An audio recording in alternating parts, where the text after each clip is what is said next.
Hello दोस्तों, कैसे हो आप। क्राइम टच चैनल पर आपका स्वागत है। उम्मीद करता हूं आप लोग अच्छे होंगे। 80 के दशक में टी सीरीज की स्थापना की और कुछ ही साल के अंदर वो इंडियन म्यूजिक इंडस्ट्रीज के बेताज बादशाह बन गए थे। दोस्तों, आज हम बात कर रहे हैं अपनी कड़ी मेहनत के बल पर टी सीरीज को कामयाबी की बुलंदी तक पहुँचाने वाले गुलशन कुमार की। जितेश्वर महादेव मंदिर के बाहर उनके शरीर को 16 गोलियों से छलनी कर दिया गया था। वह गोलियां यूं ही नहीं बरसी थी।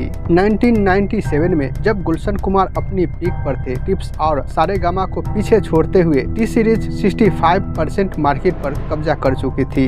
हर बड़ी फिल्म के म्यूजिक राइट टी सीरीज के पास थे। उसी साल गुलशन कुमार की हत्या कर दी गई थी। ये वो दौर था जब अंडरवर्ल्ड फिल्म इंडस्ट्री का जग जाहिर था। रियल एस्टेट चरमरा चुका था और अब फिल्म इंडस्ट्री के लोग अंडरवर्ल्ड के निशाने पर थे। गुलशन कुमार की हत्या में भी अंडरवर्ल्ड का हाथ था। हत्या की चार्जशीट में अबू सलीम का नाम भी शामिल था, लेकिन जब भी अदालत में उसका नाम आया, उसके नाम के आगे अपसेट लिख दिया गया, जबकि वो मुंबई में ही आर्थर रोड जेल में सजा काट रहा था। गुलशन कुमार हत्या में अबू सलीम पर केस क्यों नहीं चल पाया? आखिर कैसे हुई गुलशन कुमार की हत्या की प्लानिंग और कौन कौन लोग इसमें शामिल थे? आगे बढ़ने से पहले हमारे चैनल को लाइक और सब्सक्राइब करना न भूलें। दोस्तों, 12 अगस्त 1997 की तारीख मंगलवार का दिन था। 42 साल के गुलशन कुमार पूजा की थाली लेकर अपने घर से निकलते हैं। लोखंडवाला कॉम्प्लेक्स, जहां बॉम्बे फिल्म इंडस्ट्रीज के कई सितारे रहते थे, वहीं गुलशन कुमार का बंगला था। घड़ी 10:10 बता रही थी जब सफेद कुर्ता और सफेद सैंडल पहने गुलशन कुमार अपनी मैरून रंग की मारुति स्टीम से उतरे। सामने शिव मंदिर था।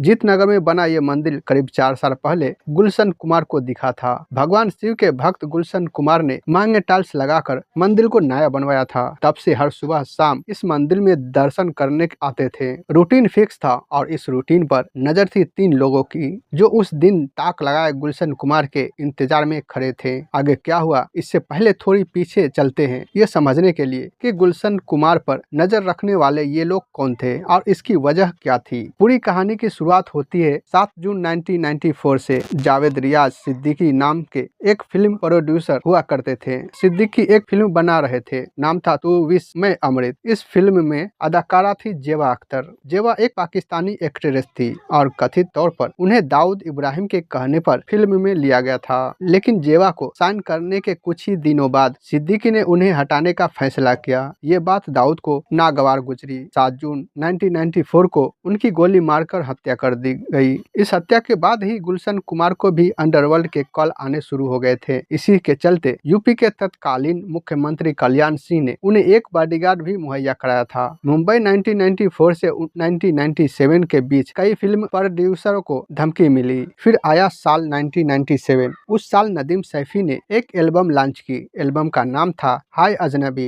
इस एल्बम के कुछ गानों को नदीम ने खुद गाया था। नदीम चाहता था कि टी सीरीज इस एल्बम के राइट्स खरीद के इसे प्रमोट करे, लेकिन गुलशन कुमार इस बात के लिए तैयार नहीं हुए। गुलशन कुमार ने नदीम से कहा कि उनकी आवाज अच्छी नहीं है, लेकिन फिर किसी तरह बात बनी। टी सीरीज ने राइट्स खरीद लिए। प्रमोशन के लिए एक वीडियो भी बनाया, लेकिन एल्बम फ्लॉप साबित हुई। नदीम ने इसका दोष गुलशन कुमार को दिया। उसे लगा कि ठीक से पब्लिसिटी न होने के चलते फिल्म फ्लॉप हुई है और एक मुलाकात के दौरान नदीम ने गुलशन को देख लेने की धमकी दी थी। इसके बाद 5 अगस्त 1997 को गुलशन कुमार के पास एक कॉल आया। दूसरी तरफ अंडरवर्ल्ड डॉन अबू सलीम की आवाज थी। सलीम ने कहा, विष्णु देवी में रोज लंगर खिलाते हो, कुछ हमें भी खिलाओ। इसके बाद सलीम ने 10 खोखे यानी 10 करोड़ की मांग की। इसी कॉल में सलीम ने पूछा कि तुमने नदीम की एल्बम को सही से प्रमोट क्यों नहीं किया। तब गुलशन कुमार ने जवाब दिया कि नदीम की आवाज अच्छी नहीं है, इसलिए एल्बम फ्लॉप हुई। इसके बाद 9 अगस्त को एक बार दोबारा अबू सलीम का कॉल आया। इस कॉल में दोबारा पैसों की मांग दोहराई गई। सलीम ने कहा कि तुम अंडरवर्ल्ड को हल्के में ले रहे हो। खास बात ये थी, सलीम ने इसमें मुंबई पुलिस का जिक्र भी किया था।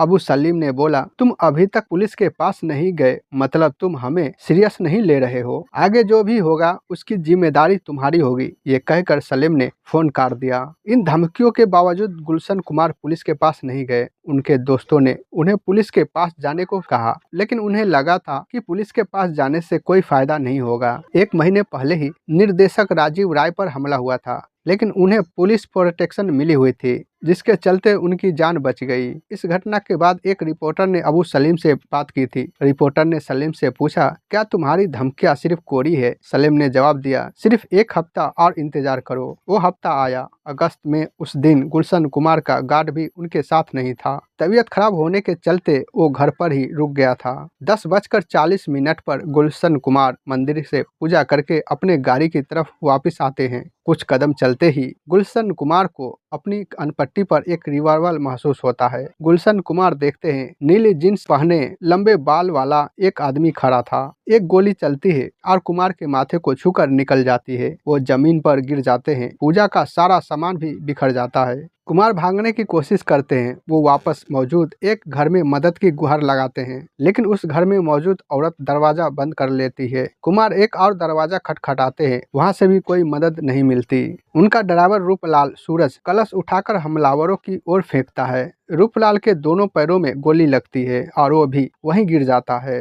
इसके बाद हमलावर गुलशन कुमार के पास पहुंचते हैं। कुमार अब तक एक सार्वजनिक शौचालय के पास खड़े थे। दो लोग कुमार पर गोली चलाते हैं। कुल 16 गोलियां उनकी पीठ और गर्दन पर लगती है। तीनों हमलावर पास खड़ी एक टैक्सी के ड्राइवर को बाहर खींचकर निकालते हैं और टैक्सी लेकर वहां से भाग जाते हैं। आधे घंटे बाद पुलिस आती है। गुलशन कुमार को नजदीक के कपूर हॉस्पिटल ले जाया जाता है, जहां डॉक्टर उन्हें मृत घोषित कर देते हैं। एक रिपोर्टर ने तब अंडरवर्ल्ड डॉन छोटा राजन से बात की थी। राजन ने बताया कि गुलशन कुमार की हत्या में सलीम का हाथ है। उसने ये भी बताया कि डायरेक्टर राजीव राय पर हमला भी सलीम ने कराया था और ये सब दाऊद के इशारे पर हो रहा था। दिल्ली ले जाकर गुलशन कुमार का अंतिम संस्कार कराया जाता है और पुलिस अपनी तहकीकात शुरू कर देती है। पुलिस की इन्वेस्टिगेशन में जो कहानी सामने आई वो इस प्रकार थी।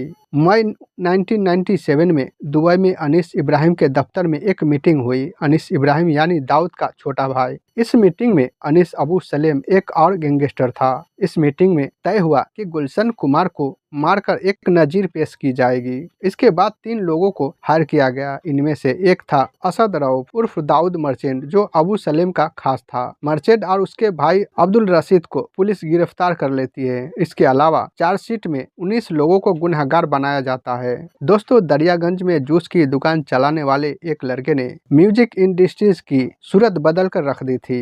ये सब हुआ था एक 7 रुपए की कैसेट की बदौलत, और इसी के चलते उस लड़के का नाम पड़ा कैसेट किंग गुलशन कुमार। दोस्तों, इस घटना पर आपका क्या राय है कमेंट बॉक्स में ज़रूर बताएं। अगर आपने अभी तक हमारे क्राइम टच चैनल को सब्सक्राइब नहीं किए हैं तो चैनल को सब्सक्राइब कर लें और लाइक कर दें, ताकि हमारा हौसला बढ़ता रहे। मिलते हैं फिर अगले वीडियो में। आप सब लोग अपना ध्यान रखें। धन्यवाद।